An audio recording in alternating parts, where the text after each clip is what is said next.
Good morning. Welcome to the Rotary Club of Hudson. My name is Marilyn Orr, President of the club, and we are thrilled to have you join us today. This meeting broadcast is available on HCTV, as well as our Rotary of Hudson YouTube channel and Facebook. Our club meets weekly using this digital platform, Zoom. When we meet in person, it's at Laurel Lake Retirement Community for breakfast. We hope to get back to that soon. We meet most Wednesday mornings from 7:15 to 8:30 a.m. So come out to join us for a meeting. We would love to have you as a guest.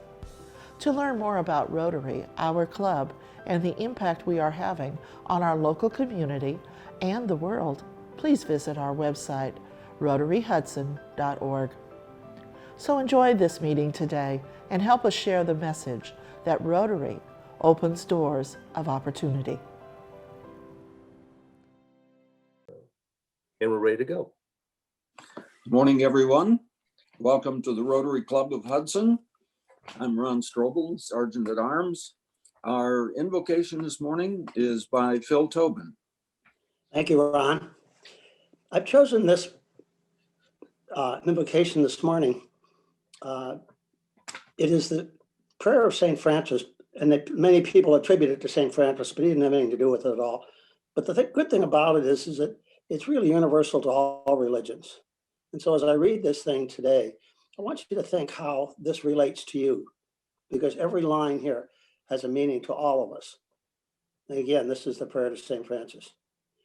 Make me a channel of your peace. Where there is hatred, let me bring your love. Where there is injury, your pardon, O Lord. And where there is doubt, true faith in all. Make me a channel of your peace. Where there is despair in life, let me bring hope. Where there is darkness, only light. And where there is sadness, ever joy. O Master, grant that I may never seek so much to be consoled as to console, to be understood as to understand, to be loved as to love with all my soul. Make me a channel of your peace. It is in pardoning that we are pardoned. It is in giving ourselves that we receive. And it is in dying that we are born to eternal life. Amen. Amen. Thank you, Phil. And now to lead us in the pledge and the four-way test, Philip Budo. Morning, everyone. Will you stand for the pledge? Or don't stand. I pledge allegiance to the flag of the United States of America and to the republic for which it stands, one nation, under God, indivisible, with liberty and justice for all. And now the four-way test. Is it the truth? Is it fair to all concerned? Will it build goodwill and better friendships? Will it be beneficial to all concerned? Thank you, Philip. And now our president, Marilyn Orr. Good morning, Rotarians and guests. It's a wonderful day, and I really am glad that you're with us today. We're welcoming spring. My bike rack is on my car for the season. The bike's tuned up, charged up, and ready to roll. And so I have a new goal this year for weekly miles. We'll see how it goes. So far, so good. The only meeting scheduled this week is for our Rotary rookies, who will be meeting briefly immediately following this meeting. And later this afternoon, this evening, I guess, our Rotary Club judges will be previewing the four-way speech contest of the 8 candidates from Hudson High School. I'd like to thank Jim Ahern for coordinating this for our club and working together with Ted Olson from the Clock Tower Club. It's a great way for us to collaborate with them. We'll be having a joint meeting on April 7th to determine the final winners who will be going forward to the district conference. And so at this point, I would like to say a little thank you to John Adams and Mimi Becker and Liz Kwolek for participating as our judges. At this time, I'm going to turn it over to James Field, who's going to introduce our awesome speaker today. I am so excited to hear about this new exhibit that the Maltz is bringing forward. So James, take it away. Okay, so I actually decided this morning to stand outside the Malts Museum. So here I am. Personally, I've been a member of that for years. It's a great museum, and our speaker today, Dahlia Fisher, is the Director of External Relations for the Malts Museum of Jewish Heritage.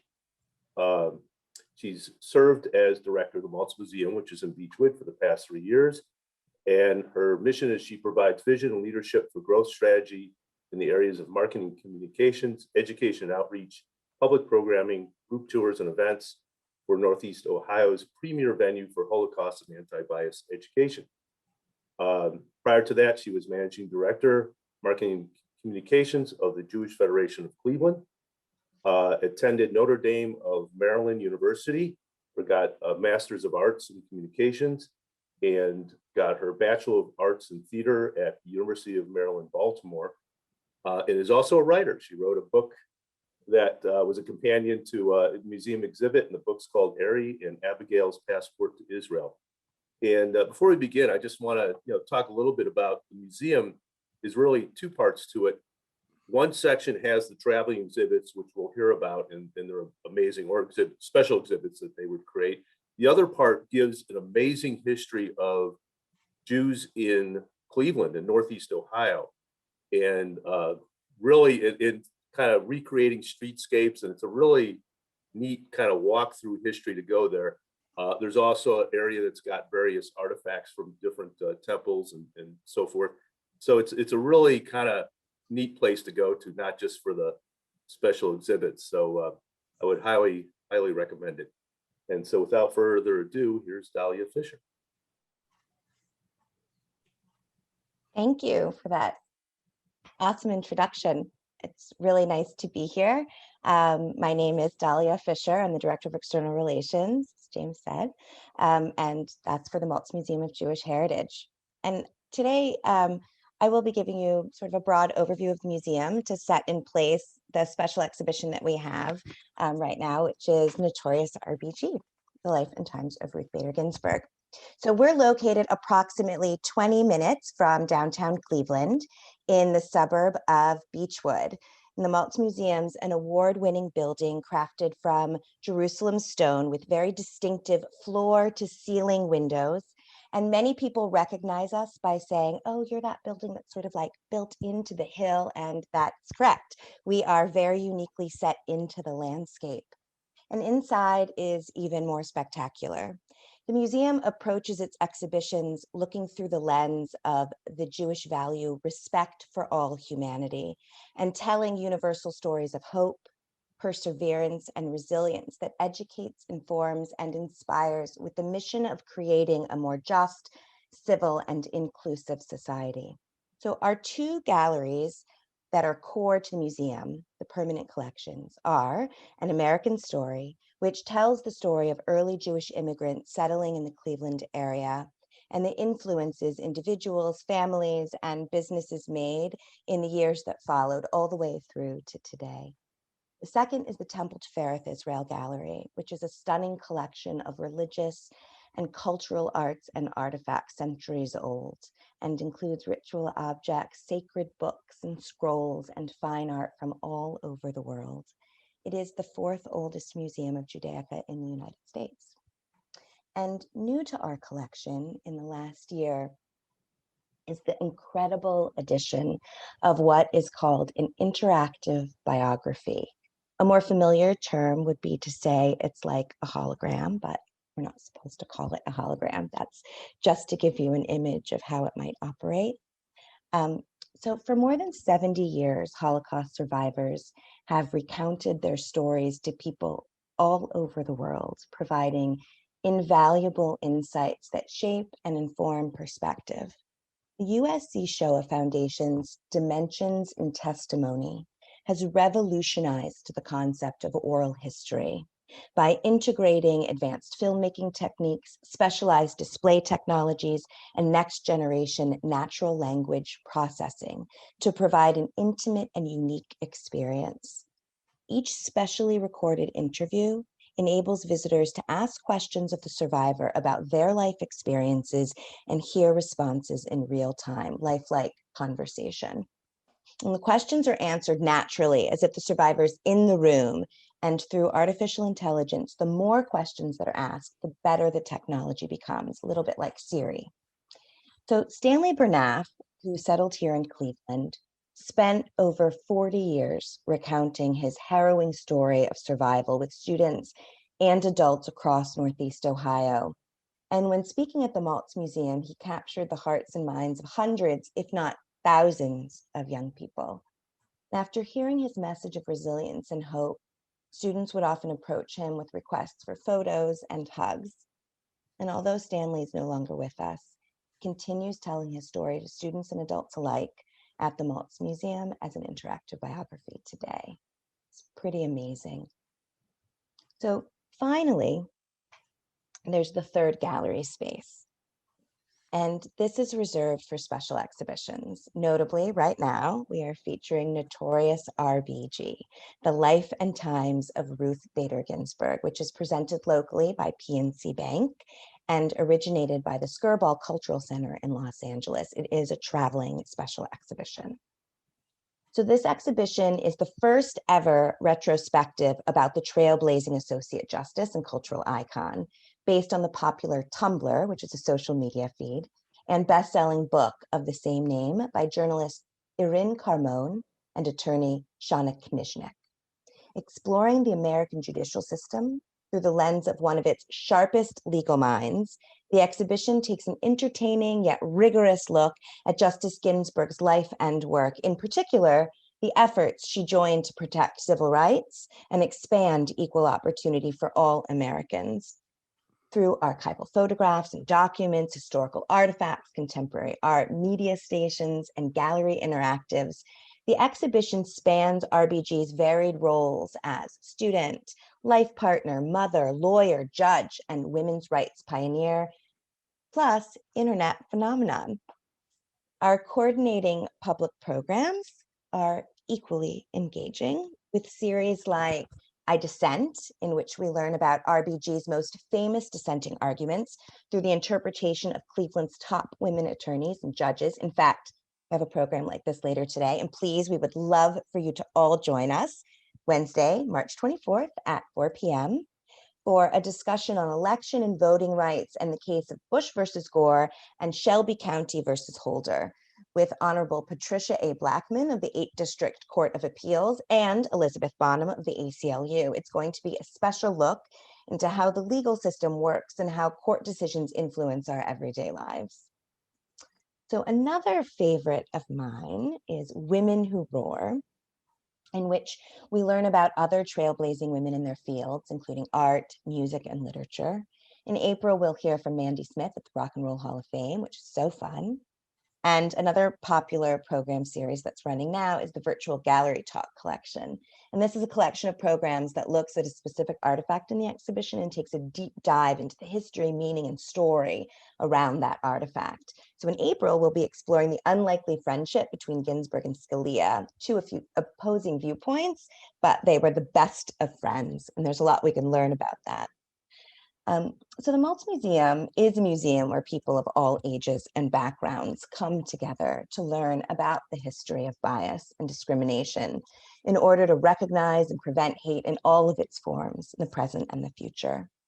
In a traditional year, the museum opens its doors to as many as 10,000 students who participate in student tours, most popular of which is our Stop the Hate Tour, which you can actually now access for free digitally through our website at learn.maltsmuseum.org. That's a special education portal that we created this year in response to the pandemic to give direct access to a host of Stop the Hate interests and activities. So also each year, in a traditional year, approximately 3,000 6th through 12th grade students participate in a Stop the Hate contest. And these young leaders use their voices to speak out against bias and discrimination while competing for a chance to win $100,000 in scholarships and prizes. And to date, we've given out 1.2 million in awards. And last year, the top prize went to Leah Messimer of Hudson High School. And when this year's winners are announced in May, that number will jump to 1.3 million. So the contest has always been our flagship program. But this year, we asked educators how we could best support them during these uncertain times. Excuse me.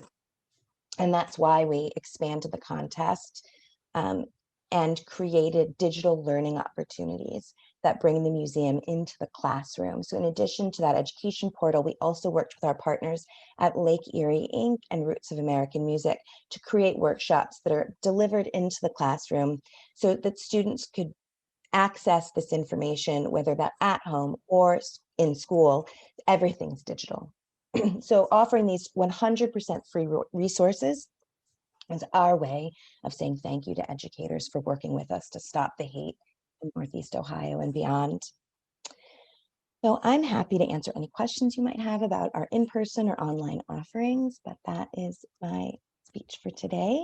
If you'd like to ask me anything, I'm here for as long as you'd like. Thank you.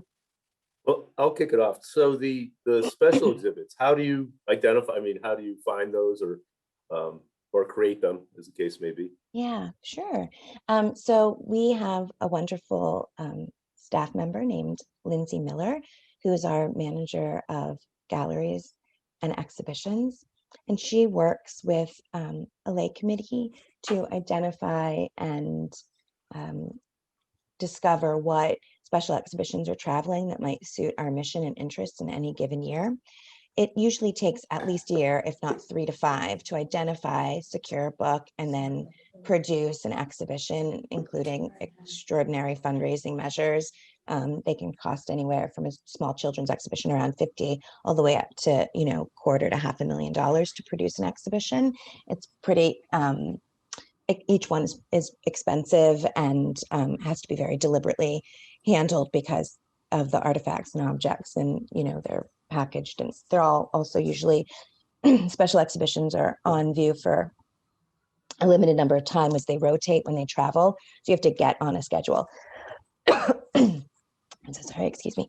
So that all comes into play when determining what the exhibitions will be. There is a committee that determines ultimately what exhibitions will be brought in, but all of those factors are taken into consideration, the first and foremost being whether it drives our mission. And then after that, we look at the other factors. Great. We have a question from John Adams. Is the museum open for in-person tours? And I can testify it is because I just saw the RGB, but why don't you talk about how that works? Thank you for coming. The exhibition's open. It's a flat fee to tour the entire museum, but you do have to book a time in advance. So you go online to maltsmuseum.org. Everything's through advanced ticket sales. If you have trouble with the website, you're welcome to call the museum and they can book you online, but you do have to have an advanced ticket at a reserved time slot. We have a set number of people that are able to come in at a certain time, just to manage the traffic flow. So we keep it really sparsed out. I think it's 20 people per slot. And then you have access to the RBG exhibition as well as the rest of the museum. I have a question. Can I ask you, please? There is a name or a designation that the Jewish people give to non-Jewish people, Christians and others, who made a particular effort to help Jewish people during the Holocaust. Do you know what that name is? It slipped my mind right I now. think it's the righteous Something. The righteous Christians? No, I can't, slipping my mind too. There's at Yad Vashem in Israel, there's like a special garden. The righteous, I'll look it up for you. That Reason I'm asking that, is there anything in the museum that recognizes that effort, which was really quite heroic on the part of those people who helped shelter and take care of and release people who were going through the Holocaust in Europe? In our museum, because of the way it's designed, we're not a Holocaust museum, although we do explore the Holocaust as a theme, and we have a section of the museum that's dedicated to, we have a hate room and we have a Holocaust room, but the museum isn't a full Holocaust museum, so there aren't any artifacts or objects specifically. It's Righteous Among the Nations is what it's called. The reason I mention that is that my father was involved very much in pre-Germany or the pre-World War II in helping the Jewish people. I'd like to explore that a little bit and see to what extent that, what effect, how that might be recognized within the Jewish religion. Yeah, we do programs on the other look, and there are a significant number of books written by non-Jews who came to the concentration camps and what they saw. In fact, Stanley Bernath, the gentleman I talked about, who has become our interactive biography, had a counterpart to a soldier that somehow also landed in Cleveland and was one of the first soldiers into, I want to say Dachau, but I'm not 100% sure. I can't remember off the top of my head, but he had lifelong trauma with what he saw, and the two of them became very good friends. And while the soldier wasn't able to speak publicly about what he did, he came to almost all of Stanley's presentations as he toured schools and sat in the audience and supported him. It's like his way of connecting. And so it's a very difficult thing. I mean, that's one of the things. My mother was a Holocaust survivor, and she did not talk about her experiences. I think the next, call them like the second generation and third generation, we want to know the stories so that we can retell them. But for those who experienced the trauma, whether the soldiers who discovered or hid, there's a lot of non-Jews who supported and helped from all over the world. I mean, there was just a really incredible story about one of the businessmen that was coming into I think it was Poland, and taking out kids, like in duffel bags, there's all these incredible stories about how people were saved and the sacrifices that families made, and those who are able to tell them are so brave. And that's one of the things that we really focus on when we work with students, is the resilience of the people who are able to tell their stories. But I encourage you to join us next fall. We have a special exhibition called Stories of Survival that's all about American immigrants, their artifacts and objects that have survived genocide, not just the Holocaust, but also other genocides, and what that one object they've held onto, whether it's a bloodied child's dress or a concentration camp uniform. And so we'll look at all kinds of different stories during that period, really in depth, including the Righteous Among the Nations stories. Good, thank you. Of course, thank you. Yeah, I was just going to say, interject in there, I toured the Holocaust Museum in Washington, and you actually get a passport of someone who was a survivor. And the passport I got was actually for a Jehovah's Witness, who the Jehovah's Witnesses were also attacked because they refused to forego, their religion and their support for Jews. So I think the Holocaust Museum that focuses on the Holocaust does tell the whole story of all the people who were involved. But I will say, I know a lot of rabbis are a little disturbed that people think Jewish history is Holocaust history. To them, the Holocaust is something that happened to the Jews, but that is not the definition of Jewish history. So yeah, the Malts Museum will, have lots of exhibits related to that, and obviously the Holocaust Museum. But still, I think the idea is to explore the full pantheon of Jewish, especially Jewish history, but definitely in the Malts Museum also is very much not just focused on, the Holocaust, but also other areas of prejudice and genocide, but also the history and the artifacts. So I think, just to put a pitch that that's not the only thing that we talk about, but you might describe some of the past exhibits. I think what's really neat about the exhibits is they get the action. I mean, they're really entertaining to look at in terms of the quality of the presentation, what's there. So for example, I mean, this is the Holocaust, but there was an exhibit about the capture of Adolf Eichmann, and they actually had the actual fake license plates that were used, and the paraphernalia that was used by the agents who captured him. And then they have the booth that he was in. If you saw the movie, The Man in the Booth, that he, so all in then an RGB, you see actual her robes, and so each exhibit is actually the real life artifacts of that, and it's really interesting to see. So I was thinking you might just describe some of the past exhibits that you've had.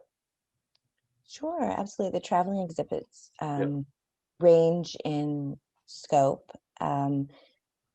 Some of the one of the references that James just made was to the Operation Finale, which was about the trial and capture of Adolf Eichmann. There was a movie with, I think, Ben Kingsley that just recently came out. And that is a traveling exhibition that originated with us and is on the road. We also have, I'm trying to think of the recent ones that we just recently closed. Leonard Bernstein, which was a really gorgeous exhibition, and that was a traveling exhibition that came to us. Also, This Light of Ours was probably one of our most popular exhibitions of all time, and that was a look at the it was black and white photographs from the civil rights movement, and captured by 6 photographers, like activist photographers. One of the famous photographs that was featured in the exhibit is also part of our core collection, and it's of our very own Cleveland's Rabbi Lilieveld that's bloodied after being beaten during a march.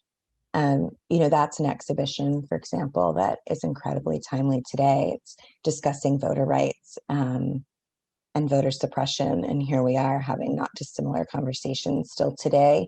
So that's one of the things that our special exhibitions do when they travel, is that we really try to say, like, what whether we're originating something and it's traveling on the road, or it's something that we're bringing in, how does it relate to our lives today, and what can we learn from it? So one of the things that, well, we say a couple of things. One of them is that we like to think about from a student's perspective is that we're lifting history out of the textbooks and into real life. And that's that feeling of looking at, like, Ginsburg's robe, or the booth that Eichmann was in, or, seeing we had an exhibition on Israel that was, and that was one that we originated, that's also now on the road, that's Israel Then and Now. And it was like huge scope of Israel's origination and accomplishments today in honor of the anniversary recently, a couple years ago now. But there was a flag, the Exodus flag was on loan. If you know what the Exodus flag was, it was it's the Israeli flag with the stripes and the star in the center, and it was flown on a ship called Exodus, and that's actually then became a film with Paul Newman, coincidentally from Cleveland. But my mother at the time, when she was alive, I was showing her pictures. She was from Maryland, and I showed her all these different pictures, and that was one that she started to cry when she saw that image of that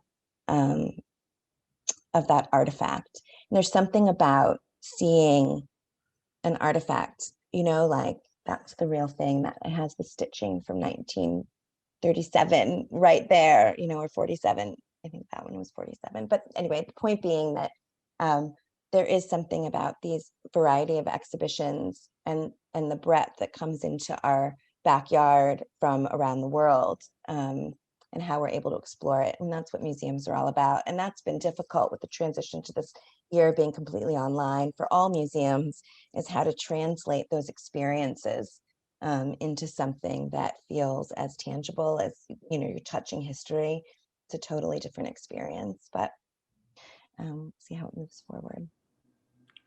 I was also going to interject. They're not all, well, first of all, Paul Newman's significant since he's from Shaker Heights. But they're not all serious. There was one on Jews and Jewish baseball players. That was a lot of fun. It included having a pitching machine outside that you can, try pitching. But and again, had all the old uniforms and the baseball cards and everything associated with that. Yeah, Can you tell us a bit about the Maltz family that started this museum? This is a private museum, correct? Yes, we are.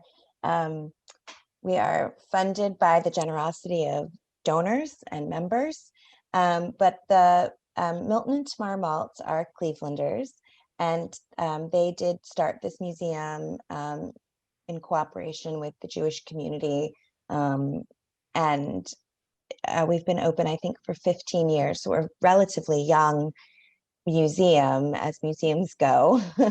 And the mission has been, as James mentioned, to explore Jewish history and heritage and culture.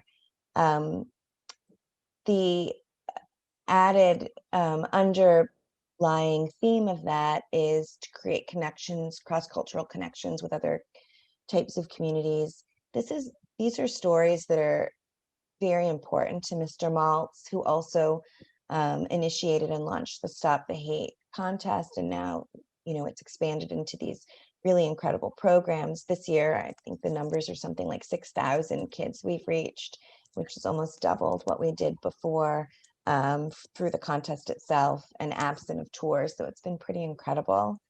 The Mr. Maltz has some great stories, and there's videos on our YouTube channel that if you're interested in hearing him tell the stories himself, I encourage you to check them out. He experienced discrimination early in his life as a kindergartner walking to school for the first time, and clothes being torn from him, essentially being harassed, and then as he grew, not unlike any minority, we face there's this statement from one of the Stop the Hate essays that sticks with me. It's not if we'll face racism, anti-Semitism, sexism, it's when, and it's how we handle it that matters. And I think that is really where Mr. and Mrs. Maltz have gifted us with this museum and these ideas, is that we're exploring history and we're exploring artifacts and objects, but it's really so that we can better understand our present and look toward a brighter future. How can we be inspired to do better based on what we know, what we understand about the past? So it's not like, a dwelling look at history. It's the way that they talk about it, and through the contest work, it's really about how do we inspire the future. But he made his money in broadcasting. He owned radio stations, and he also is responsible for really other incredible philanthropic work throughout our community, throughout the world. They're also the founders of the International Spy Museum in Washington, D.C., as well as the Maltz Jupiter Theater in Jupiter, Florida. I've been to the Spy Museum several times. It's a wonderful place. Oh, yeah. Grandkids So love cool. it. Just love it. Yeah, Mr. Maltz has an incredible story. Actually, there's no shortage. I mean, he's his own museum. He's had such an incredible life, and he's that story of how you can come from very little and make a lot of yourself despite what you're up against. I mean, he used to get I think there's one of his stories is about job applications that they'd mark, back in the day, you had to say what religion you were. If he was Jewish, he didn't get the job. Yeah. I just wanted to mention, since you mentioned the Stop the Hate contest, Yeah, y'all may remember an article in the Hub from last year where a young woman from Hudson, I think her name was Leah Messmer, Hudson High School student, won the contest and won, I believe, a $40,000 scholarship. So that's right. I'm pulling up the link for you right now. She won a $40,000 scholarship. And this year our grand prize is only 20 because we allocated the funds a little bit differently. But she was still the big winner. And it occurred in the middle of COVID. I'm going to send you the link right now. I'm pulling it up. So we didn't have a traditional kind of contest, meaning that a contest celebration, usually there's this, 600 person, like very extravagant, really special event where we have cutouts of the kids and, we're like throwing confetti for them quite literally. And we hear the speeches live and they're actually judged live on stage. It's really got like, this sort of like game show excitement to it, but the kids are like, and it's so one is better than the next. They are amazing stories, all of them. But this year we couldn't do that. So we partnered with cleveland.com and their online Facebook Live reporter showed up with us and we did the live reveal at her door. So if you would like to, I'm going to post this for you right here. If you'd like to see the live reveal right in Hudson, here is the link and you can check that out. And also there are recordings of all the kids reading their speeches, but on our YouTube page. But if you would like to read their speeches, they're really essays that then they use as oratory later, just the top 10. So they're meant to be read by an audience versus spoken, but they're beautifully spoken. If you would like to read any of them, you can click on the links. You can see the website and they're brilliant. She was really inspirational. I'll tell you, she had hearing loss, deaf, and the outpouring of people that from across Ohio, I think we even got some out of state comments that came into us, that young parents that wanted their children who had hearing loss to hear from her, adults who had experienced hearing loss or other forms of ableism and appreciated how she had stood up and became an activist. I mean, she was really inspiring to so many people. It's a testament. These kids have such huge voices if we give them a platform to speak, and they really deserve to be heard. So I encourage you to explore that website and check them out. They all have different stories. And that's something really interesting also that we see about the students, is that as time goes on, when we look at what they were talking about 10 years ago, decade ago, to today, the topics do change and how they talk changes. I mean, a couple of years ago, we had someone talk about police brutality and an uncle who was murdered by police. We'd never heard a story like that before. And then last year we had another about violence and a brother being gunned down, not by police, but we started to hear these really violent stories that, I mean, it shows what these young kids are dealing with and going through. And we didn't hear exactly those same stories a decade ago. Not that it wasn't happening, they weren't talking about it in the same way. And so it tells us, we learn a little bit about the pulse of the youth and what they're dealing with and what they're facing and how we can better support them as adults and what we need based on a little bit about, these thousands of essays that come in and what the themes are that arise. But what we also know is that hate has no boundaries. Whoever you are, whatever you stand for, there's someone somewhere that is going to tell you at some point that you're not good enough and those ideas aren't good enough. And we really do want to inspire resilience in these kids to say, hey, I'm going to stand up for my friend next to me, and I'm going to also stand up for myself because I am good enough. Actually, I think I might be able, if I don't mess this up, I might be able to share just the first couple minutes of that video. 1 second. If you're going to share any video, James, I would share the video. That's the, if you scroll, okay, well, there's a video if you scroll down, that's all the kids talking. It's like a 3-minute video. That's the best one. That you get to hear from the top 25 finalists in their own words. That's a really good one. They're so moving. I mean, if you're into this sort of thing, it's moving. You have to like it, I guess. But it's hard not to love Okay, these so, kids. well, I'll share the first one just because it is Hudson. So hang on one second. Let's see. Is there a video? Dahlia, we always have to create that Hudson connection here, so. Well, I mean, sure. It was easy. Okay, let's see if this works. Contest, would you please come outside? We have some very exciting news for you. We got Scott Simon, our vice chair of the Stop the Hate. Leah, please join us. Hey everyone, it's Hannah Drown with Cleveland.com, and we are surprising Leah in Hudson that she is the grand prize winner of the Stop the Hate contest. So we are here surprising her. She'll be coming out soon, and she will be receiving a $40,000 scholarship. So we just started being loud. We set everything up for the big surprise. There's usually a gala every single year, had to be canceled because of the coronavirus pandemic. But we are out here surprising her this morning. So leave all your thoughts and messages of congratulations for Leah in the comments section.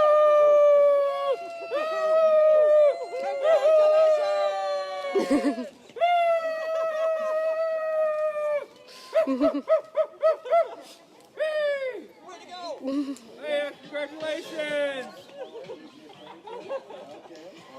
Come on out, guys. There's your parents. All right, Leah, my name is Daryl McNair, and I'm chair of the Stop the Hate Committee, and we want to congratulate you on your role in standing up and speaking out on against Stop the Hate.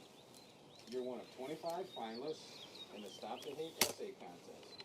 As you know, thousands of students from across Northeast Ohio have competed, but there can only be one grand prize winner. Okay. And we'll share. How Yeah, cool. one that little piece of it that's obviously very exciting for her and for Hudson. That's very proud. Well, it should be. It was great. We actually had a lot of Hudson finalists. Look back at the website. I think there were a number of middle schoolers. So the contest goes from, I think they were there's breakdown from 6th through 10th grade is one category, and the 11th and the 12th are vying for that top scholarship. And so I think we had like all the top 3, one of the grades were all Hudson kids. It was either this year or last year. So congratulations to Hudson. You guys are making quite a showing at our contest each year, and we're so grateful. Thank you. Thank you to the Hudson school system for stopping the hate. Mimi, I think that I saw your hand go up a few times. I just wanted to call on you if I'm allowed to do that. Yep. It's a little past where the discussion was, but you were talking earlier about the impact of the Holocaust on previous victims who had personal experience with it. When my boys were in high school and they were 4 years apart, we had an exchange system with Germany, and they went to spend time in Germany. And it turned out that both of their German families took them to the concentration camps. One of them went to Dachau, the other to Buchenwald. And apparently the impression that was made on both of them reacted in some different ways, but it was indelible, and it has followed them through their adulthood as they have made choices about how they'll behave, how they'll lead, what kind of engagement they will take in their communities, particularly over discriminatory behavior. And it was not something they could have gained in this country, because there was at the time they were growing up, they're 57 and 60 at this point. But at the time they were growing up, it wasn't in their faces, where we lived in a small town in Northeast Ohio, because they grew up in Hiram, which is like, a block square and and a relatively peaceful community, even through the uproars of the 60s. But that was an indelible experience for them. And I'm sure for almost anybody, almost anybody who's been there. And I just thought I would mention that it's not just the generation that actually experienced it that has been impacted by it. Sure. Thank you for sharing that. I agree with you. What comes through what you're saying to me, like what I hear from that, is how important and it is for us to take responsibility for sharing the story forward. You know, as we get farther away, we're certainly in an era now, while we still have Holocaust survivors even with us, although it's the last generation of survivors for sure. But we're still in a time of denial. And as social media becomes a more important way for generations that follow to get their news and information, you know, it's no secret to talk about misinformation and how stories can shift and history takes a new lens, sometimes for the better and sometimes for the worse, right, to our detriment. And I think that is really at the center of what we strive for, is education, information, looking, you know, again, looking at history to understand where we are today. How can we tell stories about the past that are relatable to today, that inspire us? And not everyone will get the chance to go visit a concentration camp. I have to say, I don't really ever want to personally step foot, but I want my kids to have that experience because I want them to see it, right? But I feel too close to it. But I want them to know, and I think that that's something that, you know, we should support. I think it was somewhat of a puzzlement to me initially, and then I thought about it and realized why the German families that they were living with felt it was important for them to make that journey to some young American kids. I think they were both 15 at the time that they went. And this was within the memories of the families that took them there. So I think it was part of what was going on in the German community. And certainly it was before reunification. Thanks. I think we have a question from Jim Maher. Yeah, Dahlia, do you think, is it possible that someday you'll be able to recognize the last surviving Holocaust survivor? I think that that's probably something that someone somewhere is tracking. Yeah. Okay. I mean, how many survivors exist today? Do you know, or approximately? I don't actually, I apologize. Okay. I don't know the answer to that question. I know that when I was at Federation, we worked with Jewish family, you know, one of the partner agencies was JFSA, and we had a program called Tove that through them that came, and survivors would come and have like a lunch bunch, basically like a get together, a social connector in our space. And those numbers then at that time were, you know, I want to say it was like 1,100, and we're talking about, gosh, I must have been there almost, I started probably 8 years ago there. So I was there for about 5 years and almost 4 with the museum. So I think now we're in the 700 range, if I'm not mistaken, at the last time I checked those numbers, and, you know, through Federation, that count here, that's just here in our Cleveland metro area. I do see sometimes on social media, like they'll post like the last survivor from a town in Hungary or Lithuania, you know, somewhere overseas. They'll say like, this is the last, or, you know, a survivor dies at 110, or, you know, they've lived like this incredibly long life. But my guess is that Yad Vashem is probably watching that, and or the United States Holocaust Museum. That's a really good question. And I think that's interesting to know, and I might just follow up, find out. Okay. Thank you for asking. Dahlia, I understand that you can view a docent-led remote tour of the RBG exhibit.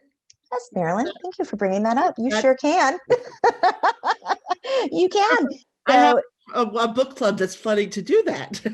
oh, we also have a book. Come to our book club. Tell your book Really? club to come to our book club. Yeah, well, I'll tell you about that in a second.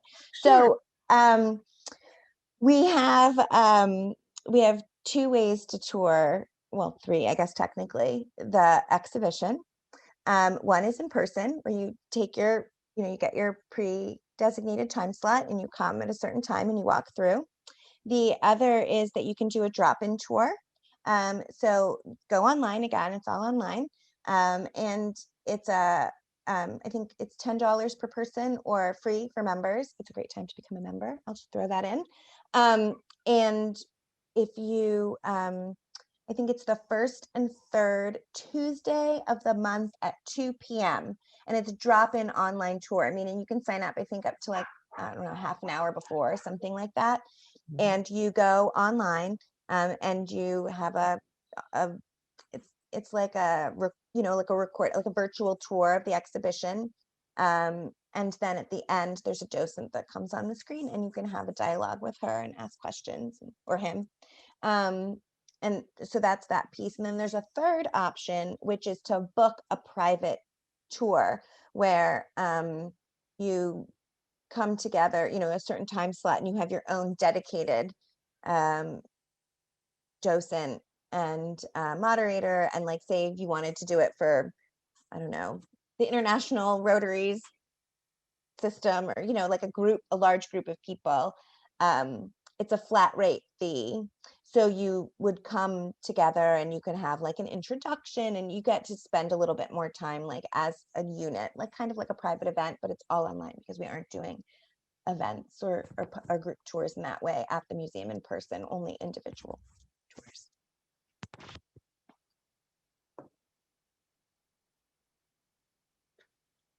Well, this is also Passover weekend. And so I wanted to extend our congratulations on that. And I hope that you have an excellent Passover. We're getting very close to ending our meeting. Is there any one last question? I see that Bill Libby has posted something about viewing a movie on Netflix called Prosecuting Evil. And it's the story of the lead prosecutor, Ben Ferentz, in the 12 trials following the Nuremberg trial. And something following up in Jamestown, New York. There is a Robert H. Jackson Center. Judge Jackson was an important figure at the Nuremberg trials. So we're getting a lot of history this morning. This actually will conclude our Culture and Arts Month. And you've seen we've touched an art museum. We have touched with the wonderful presentation from the Akron Art Museum, in which she told us more about what the role of a regional museum is. They're not in competition with the Cleveland Art Museum. That would be a little ridiculous. But at the same time, it's a wonderful local institution. We had a presentation from Apollo's Fire, our local Baroque orchestra. We're trying to keep things local this year. But then, of course, we blew it out of the water when Playhouse Square came to talk to us about the opening there. And then today with the Malts Museum. So this will conclude our Arts Month. Next week, we're making a little bit of a change. We originally were planning to hear from the Cleveland Orchestra about what was going on at Blossom, but it's just a little bit early for that. We believe that there are good things coming, and we're going to push that meeting till sometime in May. But we are going to be hearing something very timely about a new project, an environmental project that we've become aware of, a project that's being led by the Western Reserve Land Conservancy. There was a for sale sign that recently popped up on the Hudson Drive south of Terex north of Seasons Road, and it involves a plot of 55 acres of land surrounding the O'Brien Cemetery. Several of our members, since we have learned about this, have been out to tour it, and the reports coming back are incredible. Mimi, you took a quick tour. Do you want to tell us what you saw? Actually, did this prior to writing a letter of support for the proposal, but to get the thing off the ground. And what we did was to look at both the cultural and the ecological artifacts. And so we found a number of animal tracks and identified the species. And it's a hot spot in Ohio for birds, and amazing trees, lots of connection with the Summit County hike and bike trail. So it's a really rich location, and it sits in an area that is totally inappropriate for development because it's wetlands, highlands, uplands, wooded area, and it's a pretty amazing site. And that I know that it's a very competitive funding because of the cost. Right. And I believe that they have the matching funds, but they don't have the support of yet enough entities locally. And so the Hudson League of Women Voters has sent a letter supporting that application. The total cost of the project is around $600,000. Right. So they're applying for 405, I think, from the state. Yeah, there's a good chunk of change that's coming up that will be available through the state. And so we encourage you to learn more about it, and to perhaps, if you support this, give a letter of support as well. So our speaker on March 31st is Andy McDowell, who is the Vice President of the Western Field Operations for the Western Reserve Land Conservancy. So mark your calendars. This is timely. It's really exciting. This piece of property also has the potential to be bordered on the west side by the Veterans Trail, multi-use trail that we heard about. And there's a lake area there. In many ways, it kind of reminds me a bit of what looks like the Beaver Pond area over in the Cuyahoga Valley. It's an old quarry. Yeah. Lake. And that's private property. And at this point, it's very private property. Okay, well, there we go. Do not set our foot on it. So we're getting ready to wrap up this meeting today. Again, happy Passover. We're coming into Passion Weekend for the Christians, but it's wonderful to share this opportunity where we come together to learn about this very important topic. I'm going to close the day out by talking about what happened on this day in history.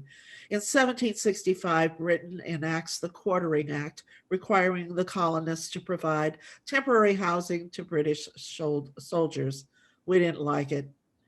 In 1801, Alexander Pavlovich Romanov becomes the first Tsar Alexander I of Russia, and they didn't like that family very much either.